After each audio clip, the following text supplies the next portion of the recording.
y pediculosis, ¿verdad? Correcto, entonces ya son otras cosas. Ya vimos virus, rápidamente los principales, los muy frecuentes. Y vamos a ver también dos parasitosis que pueden ser de repente muy frecuentes y de repente desaparecen un tiempo, que son la escabiasis y la pediculosis. Y ya el día de mañana veremos otras variedades de parasitosis que existen en México, que no son tan frecuentes en cualquier estado, pero que también pudieran tener problemas en nuestro medio, ¿verdad? Entonces también eso es importante. Y pues ya, así como que vamos, también mañana que son 2 clases, empezaremos también con hongos, muy rápidamente. Con hongos y que es también ahora sí otro problema bastante frecuente. Entonces, así los hemos clasificado, entonces vamos a hoy empezar a este tipo de problemas.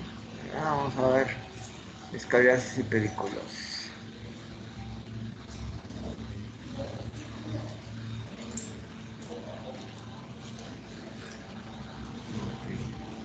Donde vemos pantalla completa, ¿recuerdan?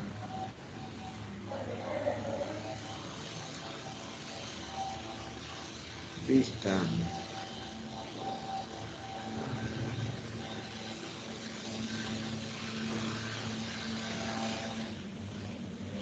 ¿Te acuerdas cuál es la pantalla completa?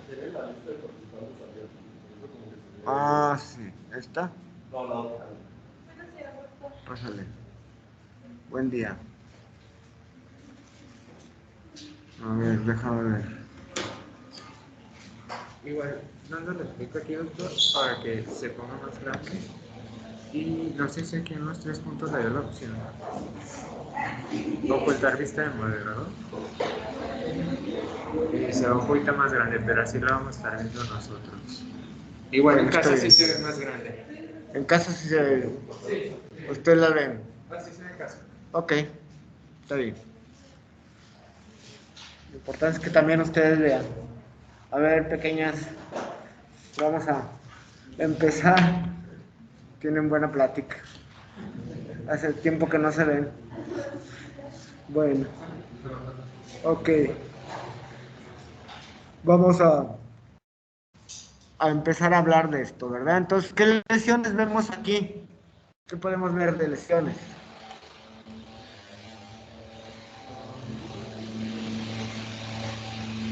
Ay, ya extrañaba, no lo cierres. Ya extrañaba el ruido. ¿Qué lesiones vemos? Ah, aquí. Pápulas, pequeñas papulitas, muy pequeñitas, ¿correcto? Pero sí son pápulas. Apenas se ven, se alcanzan a ver. También pueden contestar allá. Entonces, déjenme. Los que alcancen a ver el punterito, pues son pequeñas pápulas que tenemos en... Y acá no vemos pápulas, ¿verdad? ¿Correcto? ¿Qué diferencia hay entre una y otra fotografía? Aparte de las lesiones. Aparte de las lesiones y la topografía es la misma, son manos. Bueno, aunque una es torso y el otro es palma, sí. ¿Y qué otra? Perdón.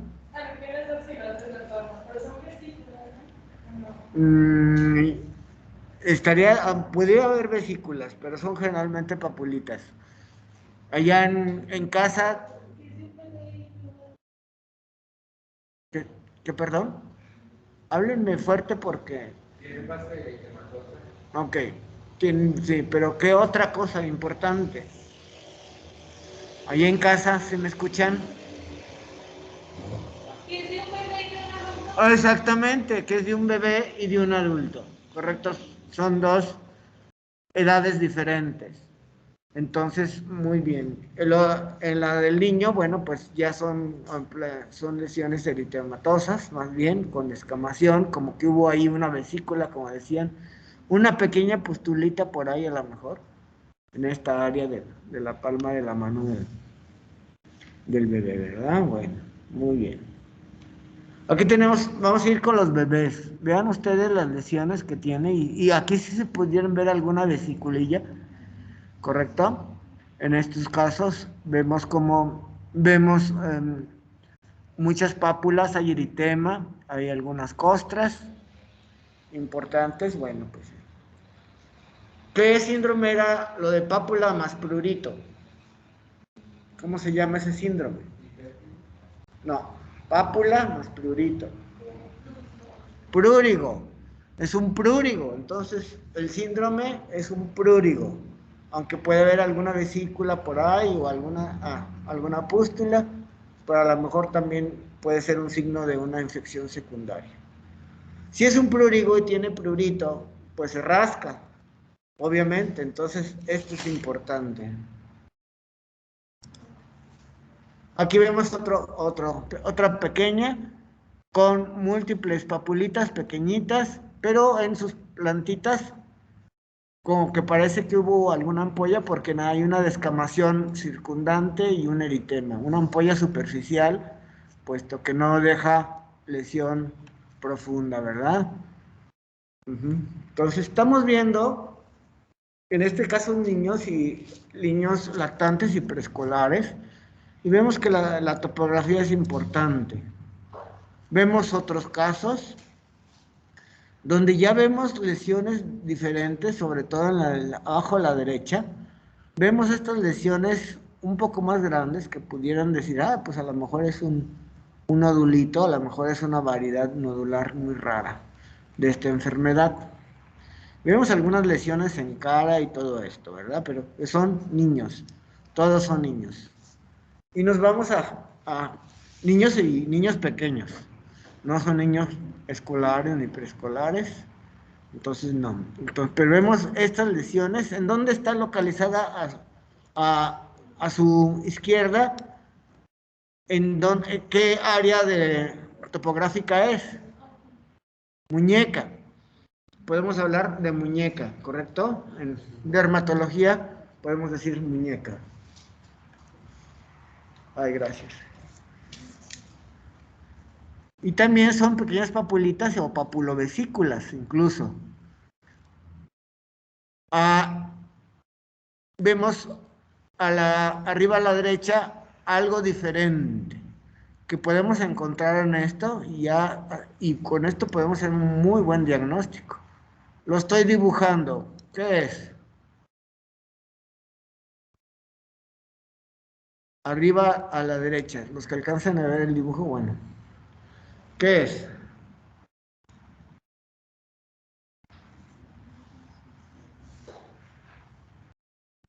Es algo lineal, curvadito, ¿verdad? Si leyeron van a saber qué es, pero si no leyeron, a lo mejor no. Como que sí les falta leer antes de venir. Es un surco, ¿correcto? Entonces, nomás hay dos enfermedades que tienen surco. La escabiasis y la otra es la larva migrans, que ya la veremos el día de mañana. Y acá vemos algo muy diferente, que es más difícil el diagnóstico. ¿Por qué? Porque es una variedad muy especial. ¿Qué vemos? Esto blanquecino que se ve abajo a la derecha. ¿Qué será? ¿Qué lesión será? Es en las manos, entre los dedos, donde está esta enfermedad generalmente. ¿Qué será? Si algo blanquecino en la piel, es una escama muy fina y por eso se ve blanco, ¿verdad? No tengo acercamiento, pero sí podemos decir que si hay algo blanco, lo más probable es que sea escama. Híjole, aquí en estos dedos, entre los dedos a la izquierda, vemos apenas dos pequeñas papulitas, una y dos aquí cerca de los nudillos de la mano, ¿verdad? Entonces, muy cercano a esto, vemos dos pequeñas papulitas. El paciente dice que tiene comezón. Otra vez muñecas. Es áreas muy importantes donde buscarle al paciente. Entre los dedos y las muñecas, ¿correcto? Es lo primero que tenemos que buscar. Tengo mucha comezón. A ver, enséñame tus manos. ¿Da comezón aquí entre los dedos? Sí. Aquí las muñecas también, sí, doctor. Muy bien. Una axila con múltiples lesiones, algunas postulitas porque se ha rascado y a lo mejor llevamos estafilococo o algún otro bicho. Y alrededor del ombligo. Dicen, alguien dice pues que la imagen de la luna y las estrellas, ¿verdad? Pero bueno, es para ejemplificar y que nos acordemos de algo, no tanto para decir, tiene imagen de lunas y estrellas, así como que ese signo no nos importa demasiado así, pero sí nos importa la topografía en el abdomen. Y acá otra vez vemos otro surco, que no es fácil verlos. Ya si lo vemos, qué bueno, ya sabemos de qué se trata. Híjole, nos vamos a genitales. Y si vemos esto en genitales, también con mucho prurito, y hubo antecedentes de relación sexual, pues obviamente van a ser también una enfermedad de transmisión sexual. ¿Correcto? Entonces vemos estas lesiones y que pueden también estar en los muslos. Y entonces sí nos podemos imaginar que hubo alguna relación que nos llevó a tener también este tipo de problemas con mucho prurito. Todos tienen mucho prurito. Aquí está un túnel y aquí se alcanza a ver en esta fotografía muy importante el parásito, ¿verdad? Que es muy raro ver así. Esto es foto de internet y alcanzamos a ver el parásito. Correcto, a lo mejor es una dermatoscopía. Sí, entomoscopía se llama por lo de los parásitos. Ok. Y vemos estas de la doctora Blanca Carlos. Vemos estas lesiones, como vemos de esta, y vemos el túnel, y si le puso a lo mejor violeta de genciana, entonces se dibuja el túnel. Muy bien. Hay variedades muy especiales de este tipo de problema. Estas variedades eczematosas que nos confunden con cualquier dermatitis. Afortunadamente no son frecuentes o variedades nodulares. Esta variedad noruega costrosa como la que vimos entre los dedos con mucha escamación, esta es muy severa, pues los vemos en pacientes inmunosuprimidos. Antes se veía en niños con síndrome de Turner. Le llegamos a ver en el hospital con una paciente con lupus eritematoso. Y se ha descrito mucho en pacientes con VIH-Sida, ¿correcto? La variedad noruega o costrosa. Más bien que costras son escamas así. Pues a lo mejor sí, formando costras escamosas, pudiéramos decir así. Este es muy exagerado, pero bueno, ahí estamos viendo en esta edición de esta revista. Bueno, hay una variedad nodular. Para mí, de todos modos, sería como un tipo de pápulas, pero bueno, es variedad nodular. Y muy raramente, esa es muy rara, la variedad ampollar, ¿correcto? Que nomás son ampollitas, que no son pápulas. Eso es muy raro, pero bueno, las traigo como cosas diferentes, pero que en ocasiones se nos van a confundir con otra cosa. La variedad ampollar, ¿con qué se nos confundiría de lo que ya vimos?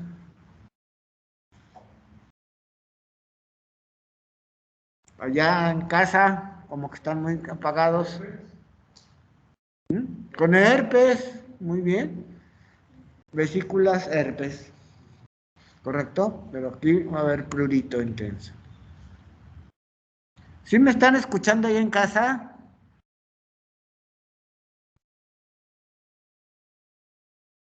Sí, doctor. Sí, doctor. Ok, porque están muy apagados. Bueno, ahora no sé por qué no se ven ni siquiera ese iconito. Los que pueden abrir su pantallita. A ver.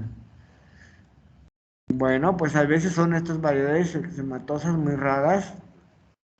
Es lo que no se ve generalmente. Las otras sí. En cambio estas, pues sí. Estas variedades. Mucho prurito entre los dedos. Entonces así llega el paciente. El prurito generalmente, ¿a qué horas es?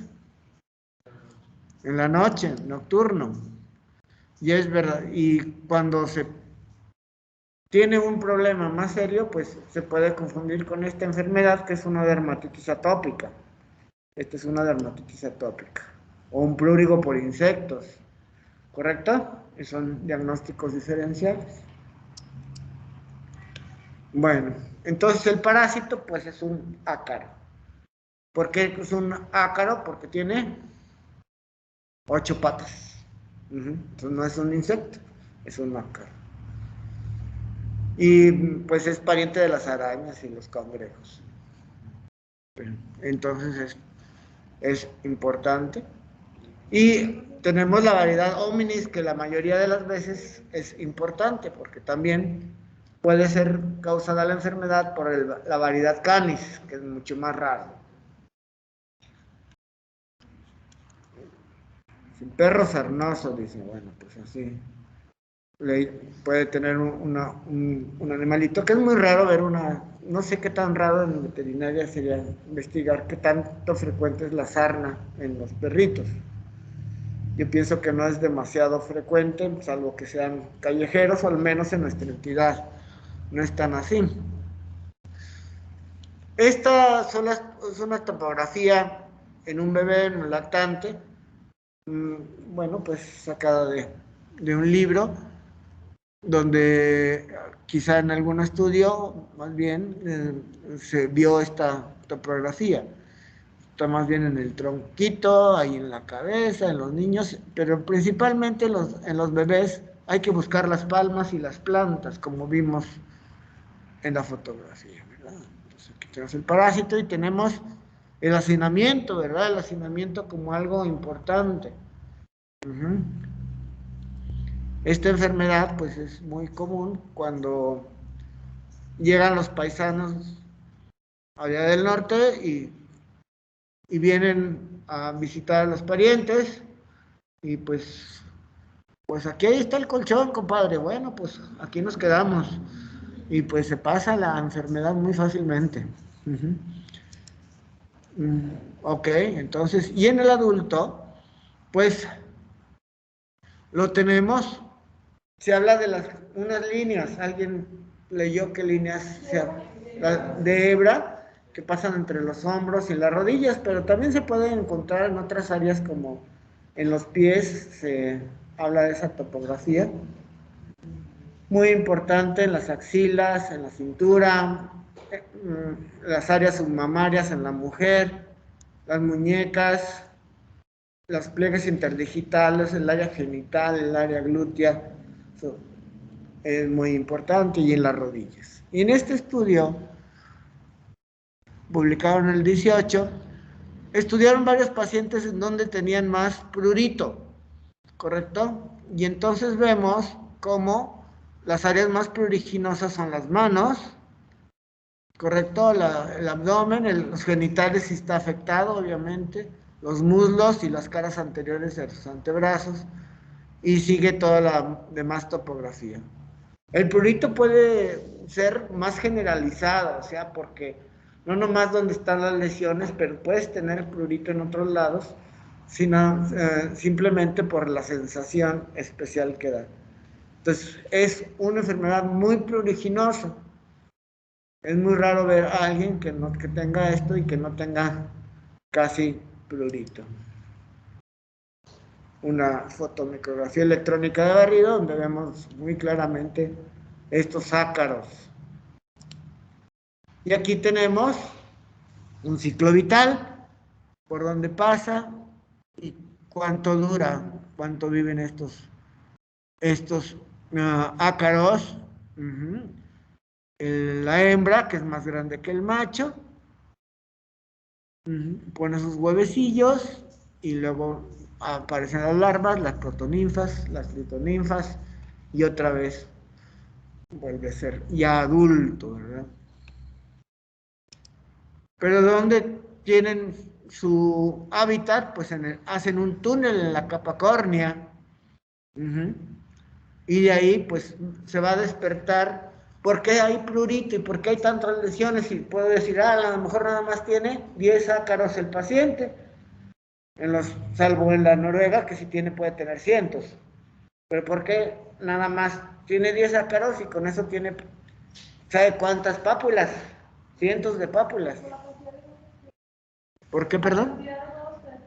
No, porque es un problema de tipo inmunológico, entonces despierten tanto inmunidad tipo 1, principalmente por IgE, y hay una reacción, y por eso tiene tanto prurito el paciente, ¿verdad? Se libera mucha histamina. Entonces son muy útiles los antihistamínicos en estos pacientes, aparte del tratamiento contra el ácaro. La sarna del perro, pues que es más rara, aquí la tenemos. Tenemos un modelito, la hembra cava el túnel, pone sus huevecillos, pero ahí también muere. Ahí se queda, y entonces también se despierta, aunque esté muerta, se despierta la inmunidad. ¿Correcto? Tipo 1, entonces esto es importante. Y ahí está un túnel con múltiples huevecillos, salen y también se pueden quedar en la ropa, entonces también por fumites se puede transmitir. Pues yo no me junté con nadie que tenía sarna, pero que me fui en una combi a tal lado y ahí se me pegó. Pues así pasó, ¿correcto? Entonces esto es muy importante.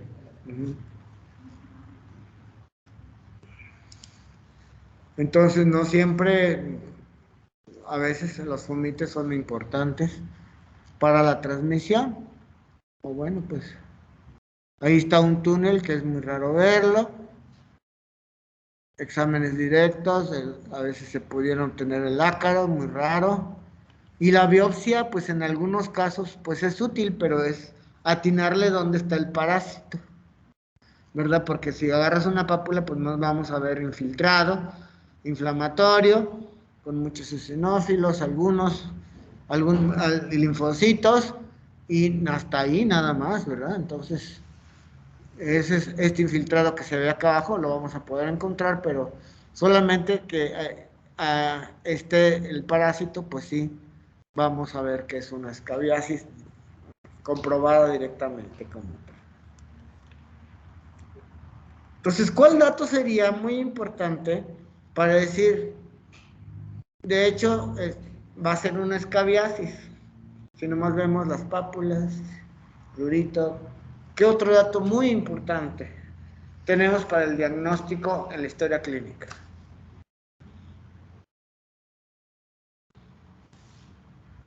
¿Cuál será?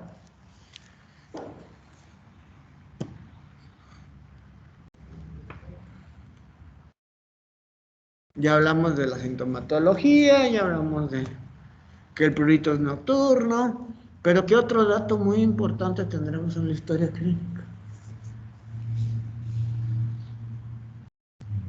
Por ahí lo mencioné indirectamente. ¿El qué? ¿Qué antecedentes? Ajá, entonces el dato epidemiológico, ¿correcto? Esta es una enfermedad de reporte epidemiológico a la Secretaría de Salud. Tiene que ser, que estáis de pasante, pues tienes que hacer el estudio epidemiológico del caso.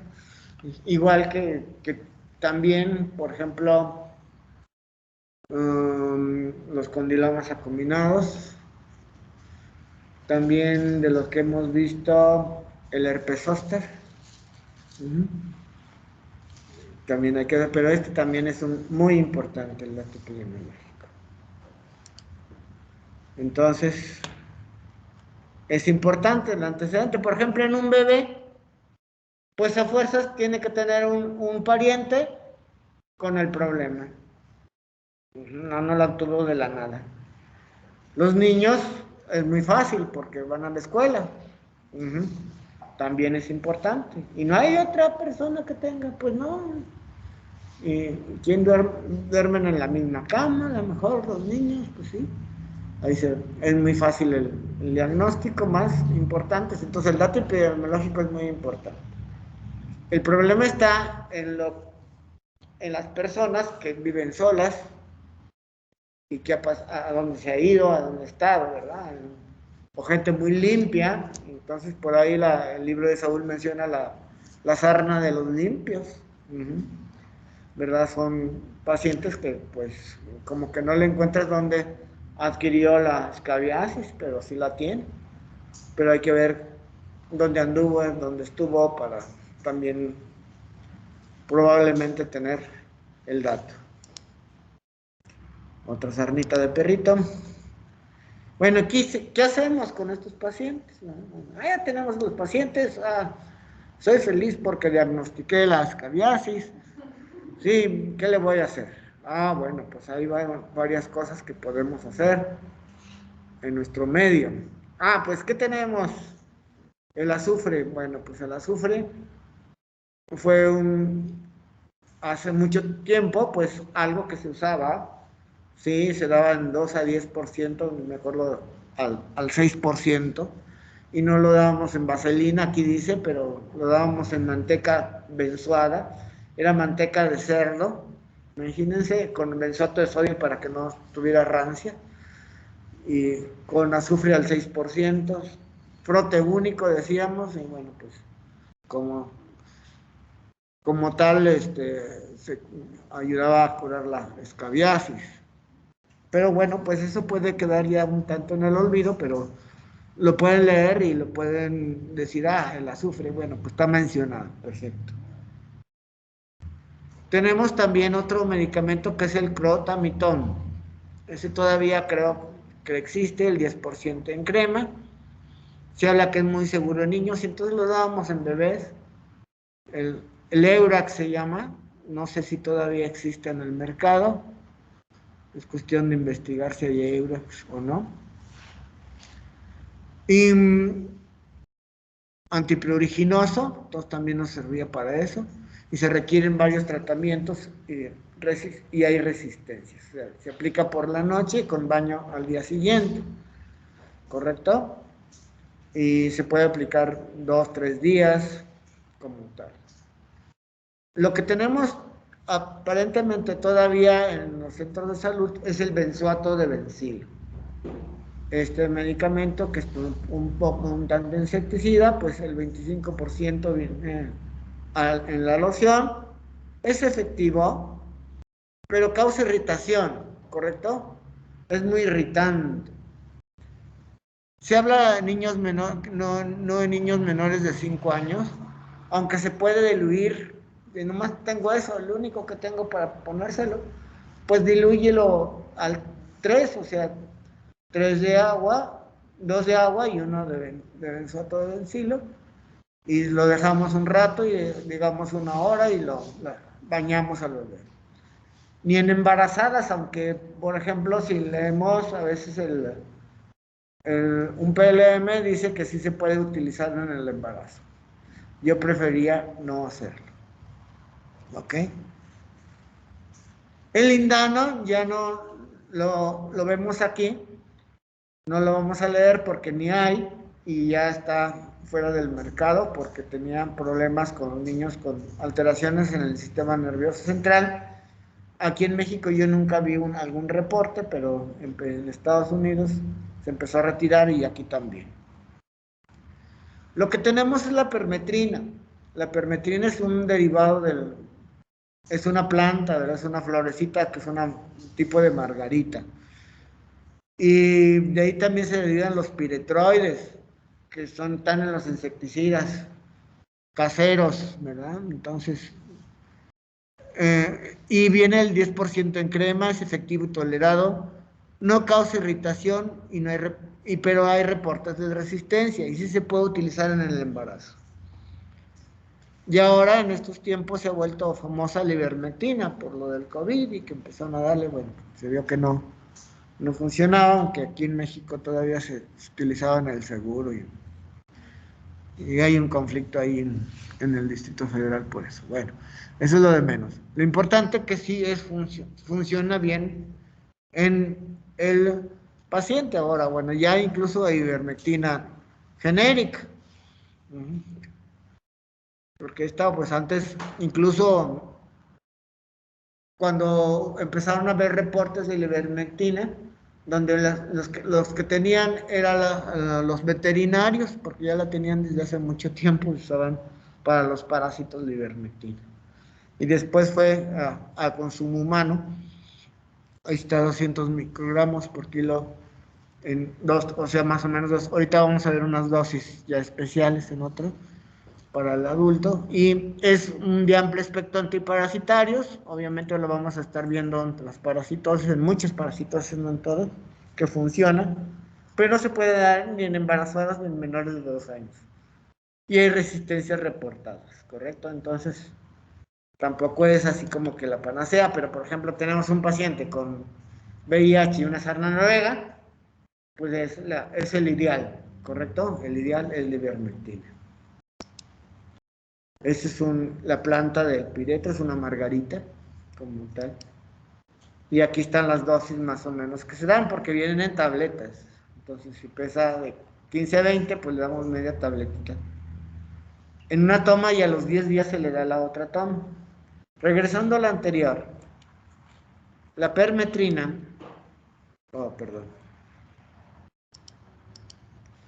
la permetrina se aplica por las noches, se puede aplicar 2 o 3 días seguidos, y a los 10 días o a la semana se aplica otra vez como una segunda opción para matar al parásito. Y la ivermectina, pues aquí están las dosis, ¿correcto? Ahí pueden capturar pantalla, ¿verdad? Y pueden, de todos modos ven está grabándose la clase. Y entonces, pues, tenemos como tal, hay que acordarse de la persona que pesa. Luego llegan pacientes y es adulto, pues dale 2 tabletas, pero pues a lo mejor ese adulto pesa sus 100 kilitos, pues hay que darles más, ¿no? Luego se nos olvidan esas cosas, y como que ya todos los adultos les damos la misma dosis de todo y requieren más dosis. Entonces esto es importante, ¿verdad? Entonces, tener en cuenta todo esto. ¿Qué más hacemos con nuestros pacientes? Bueno, ya les dimos.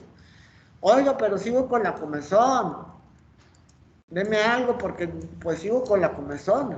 Hay que acordarse que la comezón es porque ya matamos al parásito, pero sigue la reacción, ¿correcto? Entonces tenemos que dar alguna otra cosa. Tenemos que dar antihistamínicos y tenemos que dar alguna crema. Sí, pues ahí en el libro mencionan el linimento localcario. Bueno, ese a lo mejor no lo encontramos como tal mucho en el comercio, pero no se puede encontrar alguna crema, algún colcrema como tal. Aunque hay el oleoderm, creo todavía hay oleoderm en el mercado, es el linimento localcario que se puede aplicar, que viene en los libros por ahí, por si dicen, ay, ¿y esto qué es? Pues es agua, almendras dulces con aceite de almendras dulces, agua y con un poco de tal, un poco de óxido de zinc. Es el linimento calcario, pero eso es lo de menos. Lo importante es dar algo extra, ¿verdad? Los antihistamínicos son muy útiles, ya tendremos una tarea de antihistamínicos ya cuando empecemos a ver reaccionales, pero aquí es muy útil porque si no el paciente va a seguir teniendo prurito. Y hay que ver si no hay infección, porque hay que tratar la infección secundaria. Tiene un impétigo secundario, pues entonces le tenemos que dar antibióticos, ¿correcto? ya, o cualquier otra de las cosas que vimos también en él. Si muy localizado, a lo mejor un antibiótico tópico nos ayuda bastante. Hubo algún caso que, por ejemplo, me llegó al paciente y el paciente llegaba, y es que me dieron el benzoato de Benzilo, me dijeron que me lo pusiera a diario, y todavía tengo mucha comezón. Pues sí, y ahora traes una dermatitis por contacto por el benzoato de Benzilo, y ya a lo mejor no traes ninguna cara después de tantos días que te lo pusiste. ¿Correcto? Entonces, es muy importante que tengamos en cuenta que no hay que aplicar demasiado, sino que aplicar un día, que se bañe al día siguiente, 2, 3 días, y al repetir un día a los 10 días, para el ciclo del ácaro tenerlo en cuenta. Pero si persiste el prurito, pues quiere decir que es normal y que no hay que estar insistiendo, salvo que hubiera resistencia al medicamento, ¿verdad? Entonces, o de darles ivermectina, si es posible, bueno, pues estaría bien. Pero hay que tener en cuenta que el prurito puede persistir, pero no tanto por la presencia del ácaro. A veces es un poquito difícil decir, es que todavía tiene ácaro o no. Entonces podemos, en ese caso, en los pacientes que se pueda, usar ivermectina como algo diferente, ¿verdad? Porque a lo mejor en el centro de salud, si estamos ahí, pues nada más tenemos el benzoato de benzilo o la permetrina, ¿verdad? Hay que tener en cuenta por eso los medicamentos. ¿Qué otra cosa hacemos alrededor de esto?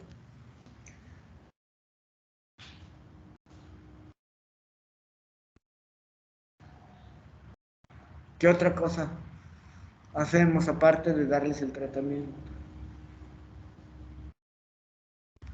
¿Por qué se puede contagiar la sangre? ¿Por medio de qué? De fomites. Entonces hay que lavar la ropa de cama. No se requiere hervirla como vendría antes en algún libro, porque si ahora la ropa es de poliéster, de sustancias isténticas, pues te la vas a echar a perder. No, con un detergente se mueren los parásitos. ¿Sí? Correcto. Échale el polvito o el líquido que es menos contaminante, y entonces podemos tener adecuadamente un buen control, ¿verdad? Acordarse de los fomites. La higiene personal también es muy importante. El recorte de las uñas es muy importante. ¿Por qué? Porque si te rascas, ahí te puedes llevar el parásito y llevarlo como tal, ¿verdad? Sí, no, lo que tienes ácaros en las uñas, no me rasques, ¿correcto? Está muy bien, importantemente. Bueno, ¿alguna pregunta sobre escabiasis? Porque ya nos vamos a pasar a la otra, vamos a empezar a ver la otra parasitosis. Dime, tu nombre, siempre digo, aquí los que están aquí, ¿eh? Francisco. Tú eres Francisco, sí, ya te conocí. Jefe, el mero jefe. Ok, Francisco. En caso de que detectemos resistencia a un fármaco, ¿qué se le, bueno, cómo se le abordaría al paciente? Pues hay que ver si sigue, pues hay que utilizar otro, otro fármaco, ¿correcto? Los que tenemos, echar a la mano de otro. Es muy pocas veces, bueno, al menos en el caso de los pacientes que yo he visto con escabiasis, todos han respondido al tratamiento, pero obviamente se reportan las resistencias. Por eso es bueno usar los fármacos cuando hay diagnóstico mejor, porque no cualquiera, no, es una de las enfermedades muy importantes, eh, que a veces se olvidan o a veces se sobrediagnostican. Como que nos queda en la mente la escabiasis y creemos que hay escabiasis cada rato. No, no de repente vienen los casos, ¿correcto? Porque bueno, pues cuando trabajas en el sector salud y que vas a la comunidad y trabajas allá en la comunidad, pues nos damos cuenta de todo eso. Entonces es muy importante, ¿no? En el sector salud yo trabajé mucho tiempo y no nos daba consulta en el Hospital Hidalgo, sino daba consulta en los hospitales periféricos. Entonces, pues eso es lo que nos ayuda mucho también a distinguir estas cosas. Y, ¿qué otra cosa iba a decir de la escabiasis? Ah, que también la escabiasis puede ser así como que de repente desaparecen tanto y de repente aparece. Y, y obviamente ha aparecido, por ejemplo, igual que otra, como la sífilis, pues de repente aparece cuando hay festivales o alguna cosa así. En tiempo de los hippies, pues empezó a haber más escabiasis y sífilis, ¿verdad? Etcétera, ¿verdad? Entonces esa es la cuestión también. Sí. En caso de que vayas a familiar, porque si una persona se detecta escabiasis, establece el tratamiento de la familia. Ajá. Si ellos no presentan alguna progresión, podemos como que aplicar lo tópico, entonces sería con ellos y ver. Sí, es importante que la familia tenga todo el tratamiento. Qué bueno que lo mencionaste. También damos tratamiento familiar, ¿correcto? Entonces, por lo menos, si no tienen muchos síntomas, una sola dosis de algo. Que pues ponte permetrina un día. No tienes nada, pues ponte permetrina un día. Que pues sí, obviamente, claro. No, pero qué bueno que lo mencionaste. Se nos había olvidado que la familia también tiene que ser tratada. Bueno, seguimos con el otro parásito, que es un poquito más frecuente. Incluso hubo una epidemia hace algunos años en las escuelas. En todas las escuelas, no distinguíamos de colegios o escuelas, no importa. Esto no distinguen clase social, los parásitos o los bichos no, no distinguen esto, ¿verdad? Entonces aquí está representado y bueno, pues estamos viendo los piojos, la pediculosis. Y aquí está la clasificación taxonómica del piojo. Y estos, en vez de ser ácaros, son ¿qué? Insectos, ¿verdad? Ahí está, clase insecta, ¿correcto?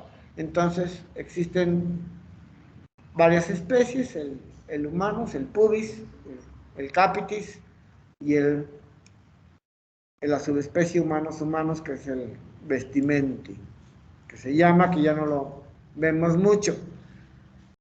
El piojo del cuerpo, que se llama, que es el pediculus vestimenti, causaba una enfermedad cuando picaba. ¿Qué transmitía ese piojo? ¿Alguien sabe? Están muy callados ahí en casa ahora. Despierten. ¿Qué transmitía ese piojo? Incluso a principios del siglo en México se veía mucho esa enfermedad. ¿Mm? Tifo. Muy bien. ¿Causado por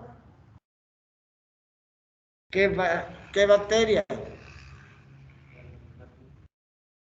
¿Cuál? La Rickettsia prowazekii. ¿Correcto? Tifo. Tifo es muy importante, entonces se moría la gente de tifo. ¿Ok? Pero ya no existe casi este bicho, no ya se ha eliminado prácticamente, por lo menos aquí en nuestro país.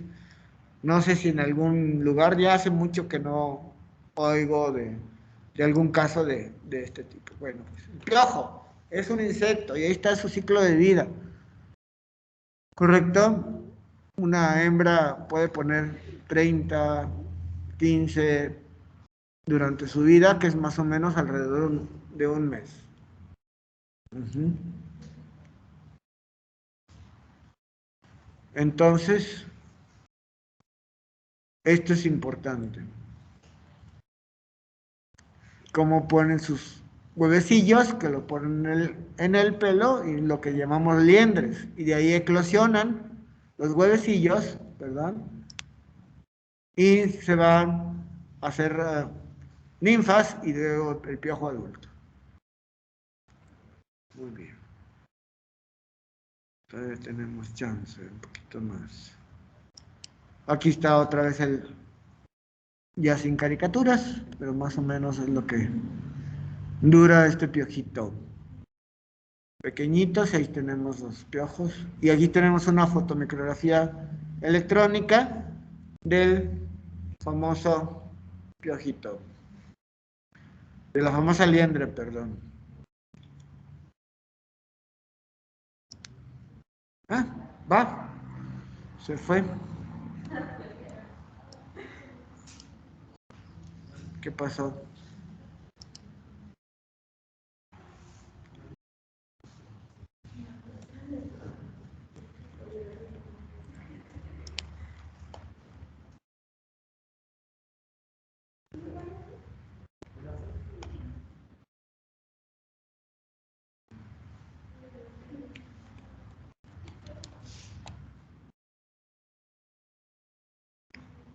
Bueno, ya me lo acabamos la clase.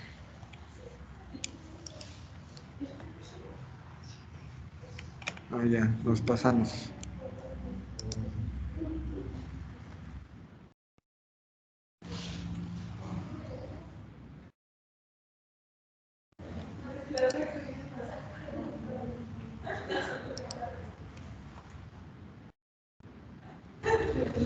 Aquí tenemos.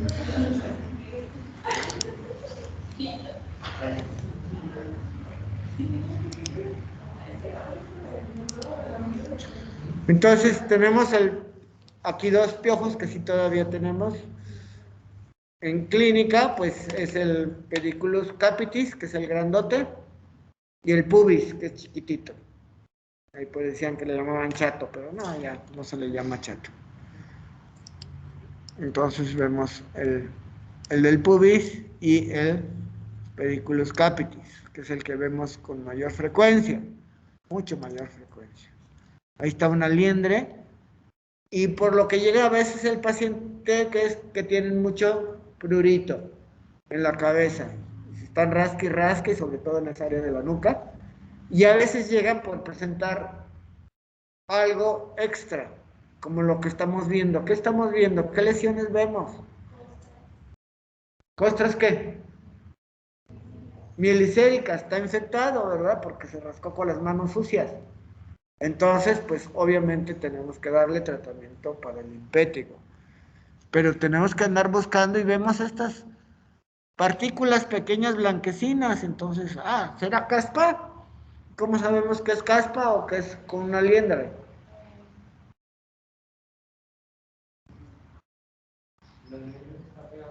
La liendre está pegada al cabello. Tenemos que así como que ahí con ese cementito como cemento que está unido a una sustancia que une la liendre está fija. Si vemos muy cerca la liendre de la piel cabelluda, es que quiere decir que todavía está el parásito, pero si la vemos muy lejos es que ya eclosionó, ya salió el parásito. Entonces esto es importante, porque puede haber nada más. Ahí están liendres, como quien dice, vivas. Y pues el paciente puede tener uno o cientos, ¿verdad? Si buscan en internet, a veces tienen una cantidad impresionante de parásitos. Terrible, nunca he visto una así, pero bueno. A ver, vemos uno que otro parásito correr. Los parásitos no vuelan, no brincan, no saltan, pero si está en contacto con el paciente, entonces sí se pasan, ¿verdad? En un abrazo o estar jugando. Los niños como tales, y luego en las escuelas no puede traer colita de pelo recogido, debe traerlo suelto. Bueno, pues se les pasaba más fácilmente. Aquí vemos uno acabando de comer, ese rojito que vemos abajo en la izquierda. Tiene sangrita, ¿verdad? Chupan sangre, entonces son insectos chupadores. Y el piquete es el que produce el prurito, ¿correcto? Entre más parásitos, pues más prurito. Bueno, ya con esto el día de hoy terminamos, ¿correcto? Entonces ya mañana vemos el complemento y vamos a ver la miscelánea de parasitosis. Y podemos quizá empezar con las tiñas de la cabeza. Busquen todo eso para como tal. Dato importante, entonces, ¿cuándo va a quedar el examen?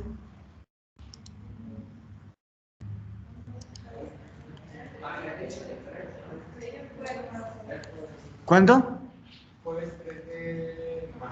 El jueves 3 de marzo, ¿a qué horas? Se los mando.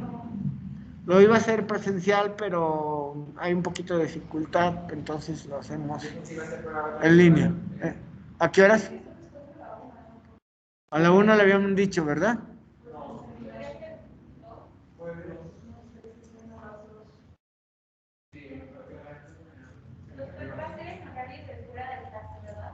Sí.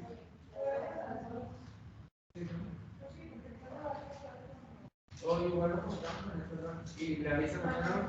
Sí, mañana si quieres me dices. De todos modos, todavía no lo programo. Bueno, entonces, ¿hay alguna cosa, alguna pregunta ya en, en casa? ¿No? Bueno, entonces estamos muy bien.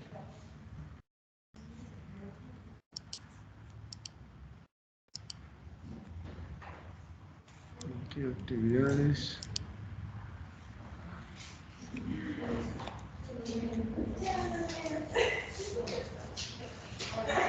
Ok.